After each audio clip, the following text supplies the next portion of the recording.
നിങ്ങളുടെ favourite shows ഇനി ഒരിക്കലും മിസ്സാവില്ല. ഇപ്പോൾ C5 കാണും നിങ്ങളുടെ ഫേവറേറ്റ് ഷോസ് തികച്ചും സൗജന്യമായി. എന്ത് പ്രശ്നങ്ങൾ അവരുണ്ടാക്കിയാലും അതിനെ എല്ലാം അതിജീവിച്ച് നമ്മൾ രജിസ്ട്രേഷൻ നടത്തിയിരിക്കും.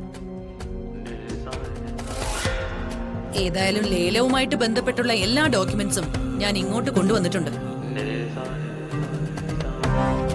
ദേ, ഇതാണ് ആ ഡോക്യുമെന്റ്സ്.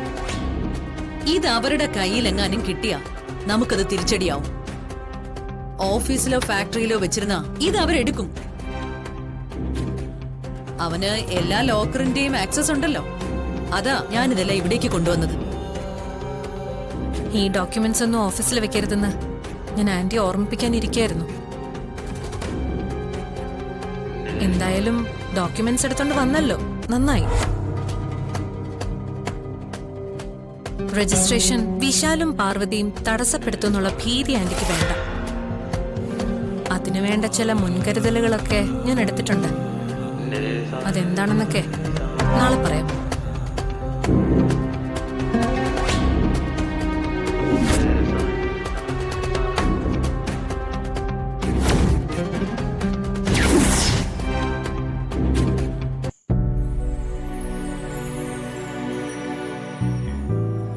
ആ വിനയില്ലേ, അവൻ ശുദ്ധ അഹങ്കാരവ് കാണിക്കുന്നത്. പണം പണം എന്ന ചിന്ത മാത്രമേ അവനുള്ളൂ. അതുകൊണ്ടാണല്ലോ അമ്മയുടെ അഭിപ്രായം പോലും കേൾക്കാതെ ഡിസ്റ്റിലറി ഏറ്റെടുത്ത് നടത്താൻ പോകുന്നത്. സർ, അമ്മയ്ക്കും വിനയുടെ അതേ അഭിപ്രായം തന്നെയാണ് സർ. സാറിന് അത് മനസ്സിലാവാത്തോണ്ടാ. വിനയ് ഡിസ്റ്റിലറി ഏറ്റെടുത്ത് നടത്തുന്നതിനോട് അമ്മയ്ക്കും വിയോജിപ്പുണ്ടായിരുന്നെങ്കിൽ അമ്മ നമ്മൾ പറയുന്നതനുസരിച്ച് വിനയെ എതിർത്തേനെ. അന്നേരം അമ്മയൊന്നും മിണ്ടിയില്ലല്ലോ. അപ്പോ എന്താ അതിന്റെ അർത്ഥം? ഇതെല്ലാം ആ റിയയുടെ ഐഡിയ. അവളുടെ വാക്ക് കേട്ടിട്ടാ വിനയും പ്രഭാവതി അമ്മയും ഇപ്പൊ പ്രവർത്തിക്കുന്നത് പോലും. റിയയുടെ കയ്യിലെ കളിപ്പാവകളാ അവർ രണ്ടാളും. അത് അപകടമാണല്ലോ സർ. റിയ ആരാണെന്ന് അരവിന്ദൻ സർ വ്യക്തമായി നമ്മളോട് പറഞ്ഞിട്ടുള്ളതല്ലേ. അവളെ സൂക്ഷിക്കണം സർ. അവളെ ഈ വിധത്തിൽ വളരാൻ അനുവദിച്ച എല്ലാം തകരാറിലാവും.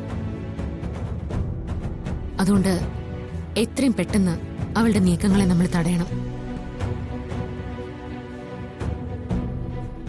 പാർവതി, നാളെ രാവിലെ ഓഫീസിൽ ചെന്ന് നമുക്ക് ആ ഡോക്യുമെന്റ്സ് എടുക്കണം. അതിനുശേഷം എന്ത് വേണമെന്ന് നമുക്ക് ആലോചിക്കാം. ആ ഡോക്യുമെന്റ്സ് കൂടെ ഉണ്ടെങ്കിൽ വിനയന് ഡിസ്റ്റിലറിയുടെ രജിസ്ട്രേഷൻ നടത്തി അത് ഓപ്പൺ ചെയ്യാനാവും. സർ, ഞാനിത് സാറിനോട് പറയാൻ വരുമായിരുന്നു. നാളെ രാവിലെ തന്നെ നമുക്ക് ഡോക്യുമെന്റ്സ് എടുക്കാം. ശരി.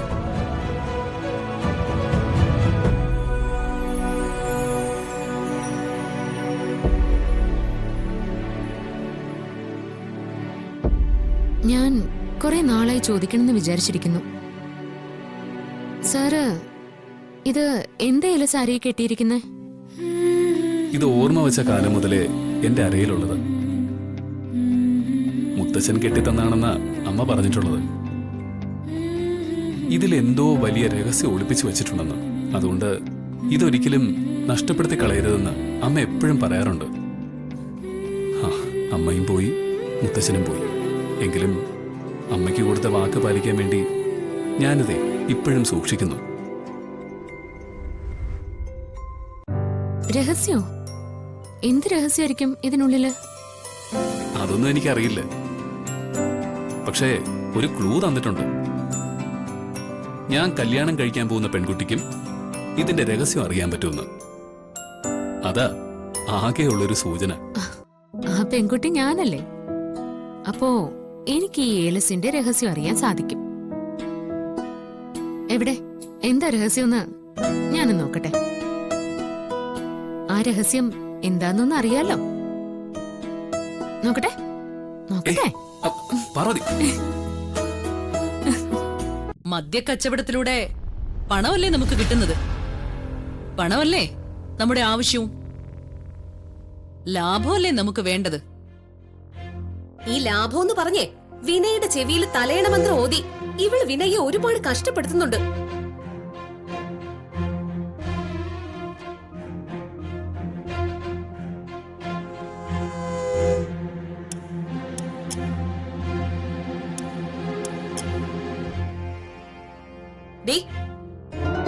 സമ്പാദിക്കണമെങ്കിലേ വേറെ എന്തെല്ലാം മാന്യമായ ബിസിനസ്സുകളുണ്ട്. മദ്യക്കച്ചവടം തന്നെ വേണമായിരുന്നോ? ഗാർഗി, ഞാൻ ഇത്തിരി തിരക്കില്ല. നല്ല ശ്രദ്ധ വേണ്ട ജോലിയാ ഞാനിപ്പോ ചെയ്തോണ്ടിരിക്കുന്നത്. വെറുതെ എന്നെ ശല്യപ്പെടുത്താതെ നീ പോവാൻ നോക്ക്. നീ എന്ത് വേണമെങ്കിലും ചെയ്തോ, പക്ഷേ വിനയെ കുഴിയിൽ ചാടിക്കരുത്. മര്യാദയ്ക്ക് കഴിഞ്ഞിരുന്ന മനുഷ്യനെയാ നീ വശീകരിച്ചെടുത്തത്. മര്യാദയ്ക്ക് സംസാരിക്കണം. ഞാൻ ഇവിടെ ആരെയും വശീകരിച്ചെടുത്തിട്ടൊന്നുമില്ല. നിന്റെ കഴിവുകേടുകൊണ്ട് നിന്നെ തള്ളിക്കളഞ്ഞിട്ടാ വിനയ് എന്റെ അടുത്ത് വന്നത്. അത്രേ ഉള്ളൂ. അതിന് നീ വെറുതെ എന്റെ മെക്കിട്ട് കയറാൻ വരണ്ട. പെണ്ണുങ്ങളായാലേ ആണുങ്ങളുടെ ഇഷ്ടം അറിഞ്ഞ് ജീവിക്കാൻ ശ്രമിക്കണം. അല്ലെങ്കിൽ ഇതുപോലെ ഇരിക്കും. എന്താടി, നിനക്കെന്നെ തല്ലണോ? ദേ, മര്യാദയ്ക്ക് അടങ്ങി ഒതുങ്ങി കഴിഞ്ഞില്ലെങ്കിൽ അടിച്ച് പല്ല് കൊഴിക്കും ഞാൻ. ആഹാ, എന്നാ അതൊന്ന് കാണണമല്ലോ. ഗാർഗി, നീ എന്തിനാ റിയയെ ചോദ്യം ചെയ്യുന്നത്? നീ റിയയെ ചോദ്യം ചെയ്യുകയോ അവഹേളിക്കുകയോ ഒന്നും വേണ്ട. ഇവളിപ്പോഴേ വിനയുടെ വെറും ഗേൾ ഫ്രണ്ട് മാത്രമല്ല, കമ്പനിയില് അവന്റെ സെക്രട്ടറിയാ, ബിസിനസ് ഉപദേഷ്ടാവാണ്. സത്യം പറയാലോ, ബിസിനസ്സിൽ ഇവൾക്കുള്ള അത്ര പ്രാഗൽഭ്യമൊന്നും എനിക്കോ വിനയ്ക്കോ പോലും ഇല്ല. അതുകൊണ്ട് കമ്പനി കാര്യങ്ങളില് റിയയുടെ വാക്കിന് തന്നെയായിരിക്കും മുൻതൂക്കം. ആരും അവളെ ചോദ്യം ചെയ്യാൻ പാടില്ല. അല്ലെങ്കിൽ നീ എന്തിനാ ഇതിലൊക്കെ ഇടപെടുന്നത്? നിനക്ക് ആവശ്യമുള്ളതെല്ലാം നിനക്ക് ഈ വീട്ടിൽ തന്നെ കിട്ടുന്നുണ്ടല്ലോ. അതും അനുഭവിച്ച് നീ ഇവിടെ കഴിഞ്ഞാ മതി. ദേ, മറ്റൊന്നിലും നിന്റെ ഒരു അഭിപ്രായമോ ചോദ്യമോ ഇവിടെ വേണ്ട. ആർക്കും അതിന്റെ ആവശ്യവുമില്ല. ഗാർഗി, നിൽക്കേണ്ടടുത്ത് നീ നിൽക്കണം. അതിരു വിട്ടാൽ അറിയാലോ എന്നെ.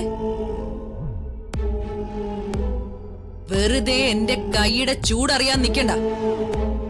ചിലക്കാതെ പോവാൻ നോക്ക്. പൊടി.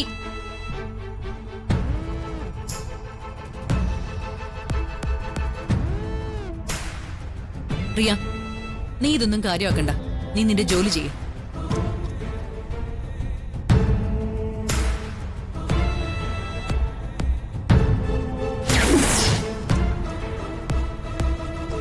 ഡൗൺലോഡ് ചെയ്യൂ C5 ആപ്പ്. കാണൂ എല്ലാ എപ്പിസോഡുകളും സൗജന്യമായി.